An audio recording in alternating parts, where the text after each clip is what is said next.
अस्सलाम वालेकुम, welcome to my channel. I hope कि आप बिल्कुल ठीक होंगे। तो आज का जो मेरा व्लॉग है वो स्टार्ट हो रहा है दोपहर से, और मैं दोपहर से ही शाम के खाने की तैयारी कर रही हूँ क्योंकि बाद में फिर अफ्तारी भी बनानी होती है। तो सबसे पहले तो मैं यहाँ पर पुलाव की तैयारी कर रही थी, और क्योंकि पुलाव जो है ना वो मैं अभी से बना के रख दूँगी। फिर ये होगा कि बाद में जब भी खाना होगा तो थोड़ा सा माइक्रोवेव करेंगे और वो बिल्कुल रेडी हो जाता है। जो चावल हैं वो बहुत अच्छे से गर्म हो जाते हैं माइक्रोवेव में। तो मैंने यहाँ पर गोश्त को प्रेशर कुकर लगा के गला लिया था, और यखनी भी उसकी मैंने थोड़ा सा एक्स्ट्रा पानी डाल दिया था, उसकी यखनी भी निकल आई थी। और बीफ के साथ बना रही हूँ तो फिर इसलिए यखनी भी इसकी मैंने बना ली थी। तो अब बाकी जो है वो बाद में बाकी का जो मैं ना मटेरियल तैयार करने लगी हूँ पुलाव का। तो उसके लिए मैंने अदरक, लहसुन, टमाटर, मिर्चें, प्याज सब कुछ ले लिया था। तो वही तरीका है जिस तरीके से बनता है पुलाव जो है ना। तो मैं यहाँ पर प्याज़ों को तो ब्राउन कर रही हूँ, और बाकी सब चीज़ों को मैं ब्लेंड कर लूँगी। अदरक, लहसुन, सब मिर्चें, टमाटर, उन सबको मैंने ब्लेंड कर लिया, और यहाँ पर मैंने ब्राउन किए हुए प्याज में डाल दिया था। और उसके बाद फिर मैंने जो गोश्त जो है वो गला के रखा हुआ था ना, वो यखनी में से निकाल के, तो अब इसकी मैं इसके अंदर ना भुनाई करूँगी। अच्छा, यहाँ पर कुछ लोग ऐसे करते हैं कि गोश्त जो है ना उसको यखनी भी नहीं बनाते हैं, बस गला लेते हैं, यखनी भी नहीं होती। और दूसरा ये होता है कि इस तरह ना भुनाई नहीं करते, तो उस तरह से फिर ना वो टेस्ट नहीं आता जो कि आना चाहिए ना पुलाव का। तो मैं तो क्या करती हूँ कि यखनी भी बनाती हूँ, फिर पानी की जगह यखनी डालती हूँ और गोश्त को भी भूनती हूँ। तो यहाँ पर मैंने एक दिन पहले जो आलू गोश्त का सालन बनाया हुआ था तो वो थोड़ा सा पड़ा था, तो मैंने कहा ये ऐसे ही पड़ा रहेगा, तो मैं ना इसकी जो इसमें से बोटियाँ निकाल के ना वो भी चावलों में डाल लेती हूँ और साथ ही भुन जाएंगी। और ये जो शोरबा सा बचा हुआ है ना, ये भी मैंने उसी में फिर डाल दिया था। तो इस तरह से ये यूज़ हो जाएगा, वरना फिर ये पड़ा ही रह जाएगा।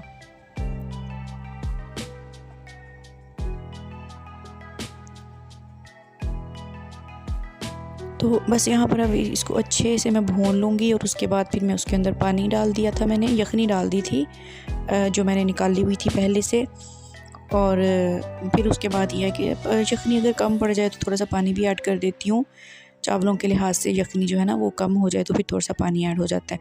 तो बस फिर दम दे दिया था, और चावल जो है ना वो हमारे रेडी हो गए थे, और साथ ही दूध भी बॉयल हो गया हुआ था। दूध भी मैंने बॉयल करके रख लिया था, और ये सारा काम जो है ना वो स्कूल से आने के बाद मैं कर रही थी। तो सुबह स्कूल जाने से पहले ना दूध आ जाता है, तो वो फिर मैं फ्रिज में रख जाती हूँ। तो साथ में मैंने रायता भी बना लिया था। तो ये मैंने ना सारी चीज़ें जल्दी जल्दी बना रही थी क्योंकि फिर बाद में अफ्तारी का कुछ ना कुछ करना होता है। कभी फ्रूट चाट या दही भल्ले बनाने होते हैं, तो या कभी कभार पकौड़े बना लेती हूँ मैं। तो फिर इसलिए ना मैं ये दोपहर को काम कर रही थी कि अभी बच्चे सोए हुए हैं, तो ये मैं बना के रख लेती हूँ, फिर बाद में ना मैं बाकी का काम करूँगी। तो वैसे मोस्टली ना मैं रमज़ान मुबारक में चावल वगैरह बहुत कम बनाती हूँ, क्योंकि बस सहरी का फिर बहुत मसला होता है कि सहरी में फिर चावल तो नहीं खाने होते, सालन होना ज़रूरी है। तो लेकिन यह है कि चलें, ये तो नहीं है कि पूरा महीना बनाने ही नहीं है। तो आज फिर मैंने पुलाव बना लिया था, लेकिन इसके थोड़ी देर बाद ही मैंने यही सोचा था कि मैं जो है ना खाना भी बना लूँगी। चलें आज थोड़ी सी ज़्यादा एफ़र्ट कर लेते हैं। तो यहाँ पर पुलाव बिल्कुल रेडी हो गया था, दम जो है वो मैंने खोल लिया था। तो इसको मैं साइड पे कर दूँगी, और साथ ही मैं सेवइयाँ जो है ना वो बना रही थी, फेनियाँ बना रही थी मैं ना असल में। तो फेनियाँ जो हैं वो आ गई हुई हैं। ज़ाहिर है फेनियाँ तो रहती ही हैं मार्केट में, लेकिन इन दिनों में जो होती हैं ना वो बहुत ज़्यादा यूज़ होती हैं, क्योंकि ईद आ रही होती है, तो बस वो ईद की वाइब्स आ रही होती हैं, ईदियाँ भी आ रही होती हैं, तो उसमें फेनियाँ मस्ट होती हैं। तो फिर हम तो रमज़ानुल मुबारक में भी फेनियाँ खाते हैं, ईद पे भी खाते हैं और ईद के बाद भी खाते हैं। तो सहरी में भी अक्सर ही मैं बना लेती हूँ।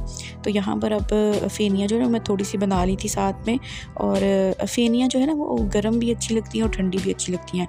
लेकिन मैंने इसको फिर ना जैसे ही थोड़ी सी ठंडी हुई थी ना, मैंने बॉल में डाल के रख दी थी। जैसे ही थोड़ी सी ठंडी हुई थी तो फिर मैंने इनको फ्रिज में रख दिया था, तो ये ठंडी भी अच्छी लगती हैं। तो मुझे ना फेनियों के ऊपर या कोई भी स्वीट डिश हो ना उसके ऊपर बहुत ज़्यादा बादाम वगैरह नहीं है पसंद।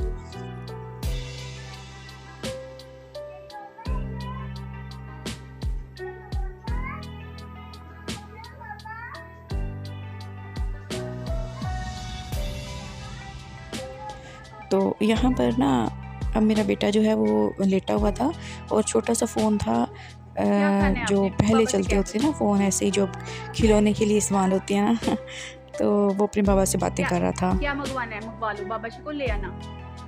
क्या खाना है आपने? बना और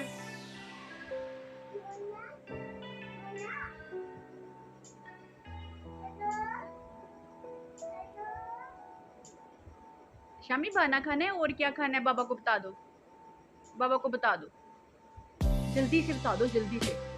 तो ये यहाँ पर लेटा हुआ था और मैं कमरे में आई हूँ तो अपने बाबा से बातें कर रहा था फ़ोन पे अपनी तरफ से कि बाबा आ जाएं, बाबा आ जाएं, मेरे लिए ये चीज़ ले आएँ, मेरे लिए ये चीज़ ले आएँ।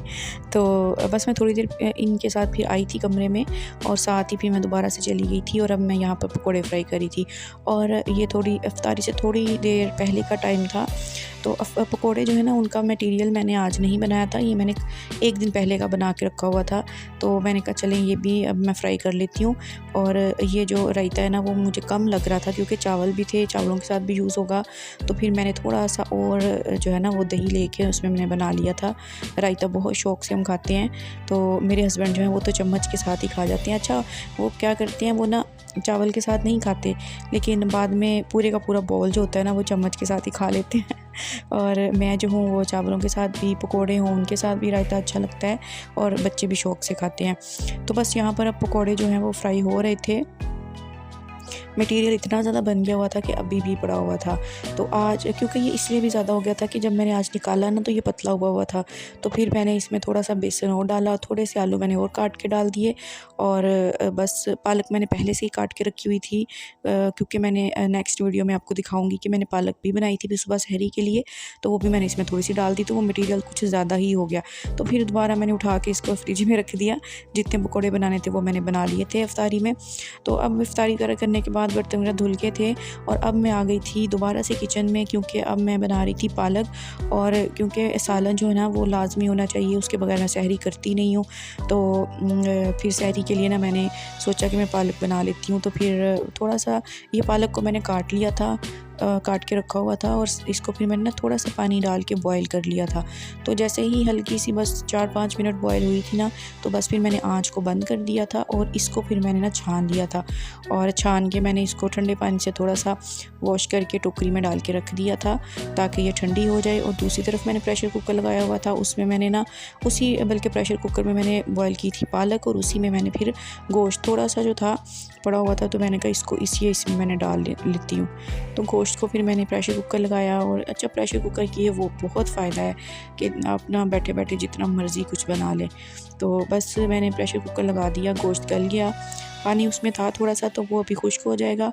उतनी देर में मैं ना पालक को बारीक बारीक सा ना कूट लूँगी इसमें कुंडी डंडे में। अच्छा अब पालक का ना मैं यहाँ पर पानी बिल्कुल निचोड़ के निकाल दूँगी और बाकी की जो पालक होगी ना उसको थोड़ा सा मैं कर दूँगी।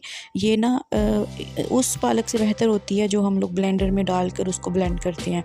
तो उस तरीके से फिर ये होता है कि पानी भी डालना पड़ता है ब्लेंडर में, पालक के अंदर पानी पानी हो जाता है। और जब फिर हम इसको भूनते हैं ना बाद में, तो वो इतनी छींटें आती हैं, बाहर हाथों पे भी पड़ती हैं, चूल्हे पे भी पड़ती हैं, कपड़ों पे भी, पूरा किचन जो है ना वो गंदा हो जाता है। तो मैं तो अब उस तरीके से बिल्कुल नहीं बनाती हूँ, जो ब्लेंड करके हम इसको बनाते हैं ना उस तरीके से भुनी भी नहीं जाती ना अच्छी तरह से, क्योंकि उसमें से पानी इतना निकल रहा होता है। तो मैं तो अब बॉयल करती हूँ, उसका पानी निचोड़ती हूँ अच्छे से, ठीक है। उसके ऊपर से एक दफ़ा ठंडा पानी बहाती हूँ ना तो वो ठंडी हो जाती है अच्छे से, उसका पानी निचोड़ के ना तो बस 2-3 मिनट में ना ये कुंडी डंडे में इस तरह से ना ये हो जाती है मैश, बिल्कुल मैश हो जाती है। और फिर इसकी भुनाई इतनी आसान है कि बस 4-5-6 मिनट में ना ये ऐसे अच्छी सी भुन जाती है ना, वो जो हम आधा घंटा भूनते ही रहते हैं ना वो वाला काम नहीं करना पड़ता। तो यहाँ पर देखिए अब गोश्त जो है ना उसने ऑयल छोड़ दिया था, तो बस इसके अंदर भी मैंने ये डाल दी थी पालक और इसको अब मैं अच्छे से भून लूँगी। तो पालक को जितना ज़्यादा हम अच्छे से भूनेंगे ना, ज़ाहिर है थोड़ा सा पानी तो इसमें रह ही जाता है ना, तो वो फिर खुश्क कर लें और भून लेना, तो ये इतनी मज़े की गोश्त और पालक बनती है ना कि ऐसी पालक तो कभी आपने बनाई नहीं होगी, खाई भी नहीं होगी। तो इस तरीके से ज़रूर बनाइएगा।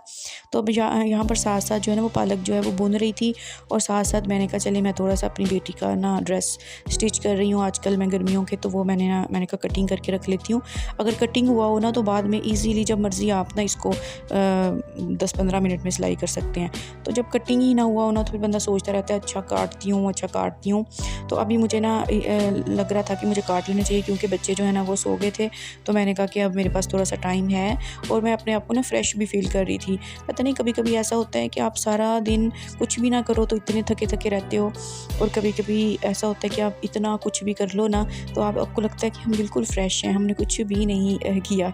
तो आज मेरे साथ भी ऐसा ही था, शायद मैं स्पाइडरमैन बनी हुई थी आज, तो बिल्कुल भी नहीं थकी हुई थी। तो मैंने कहा चले मैं ये कटिंग करके रख लेती हूँ, और फिर जैसे ही मुझे दोबारा नेक्स्ट डे टाइम मिलेगा तो मैं अभी जल्दी से ना स्टिच कर लूँगी। तो ये जो फ़्रॉक है जिसका मैं साइज़ ले रही हूँ ना, ये भी मैंने खुद ही स्टिच की है, तो ये साइज़ उसको बिल्कुल ठीक था। तो फिर मैंने कहा चले मैं इसी के साइज़ की ना बाकी की स्टिच कर लेती हूँ, क्योंकि गर्मियों में ना बच्चों को जितना भी जो भी आप कर लो ना, गर्मियों में आपको घर के कपड़े ही लॉन के ना पहनाने पड़ते हैं, इतनी गर्मी आ जाती है।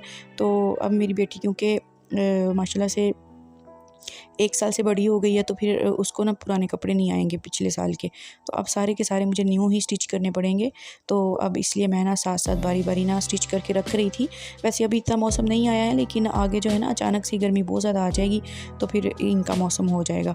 तो बस यहाँ पर मैंने कटिंग कर ली थी, और साथ साथ में मैं जाके ना पालक को भी बुनाई हो गई थी उसकी भी। तो यहाँ पर मैंने उसमें गरम मसाला, खुश्क धनिया और ज़ीरा पाउडर डाल दिया था, और थोड़ी सी मैंने कसूरी मेथी भी डाली थी। और बस यहाँ पर देखें जी हमारी पालक गोश्त जो है ना बिल्कुल रेडी हो गई थी। और इसको फिर मैंने ऐसे किया था कि अलग बर्तन में निकाले था, अभी गरम ही थी, तो मैंने इसको इसमें निकाल के रख लिया था, ताकि ना ये जो प्रेशर कुकर है ना ये भी वॉश हो जाए, क्योंकि बाकी के बर्तन तो मैंने साथ साथ ही वॉश कर लिए थे। तो सबकी वीडियो तो नहीं बनाई थी मैंने, क्योंकि फिर ट्राइपॉड को कभी इधर कभी उधर करना पड़ता है, लेकिन ये है कि मैंने वॉश सारे कर लिए थे। तो बस यही लास्ट मेरा काम था आज का, जो मैंने कर लिया था, और पर इसको मैंने फिर रख दिया था फ्रिज में, बहुत मज़े की बनी थी। तो बस यहीं तक था मेरा आज का व्लॉग। आई होप आपको अच्छा लगा होगा। टेक केयर, अल्लाह हाफिज़ एंड फ़ी अमानिल्लाह।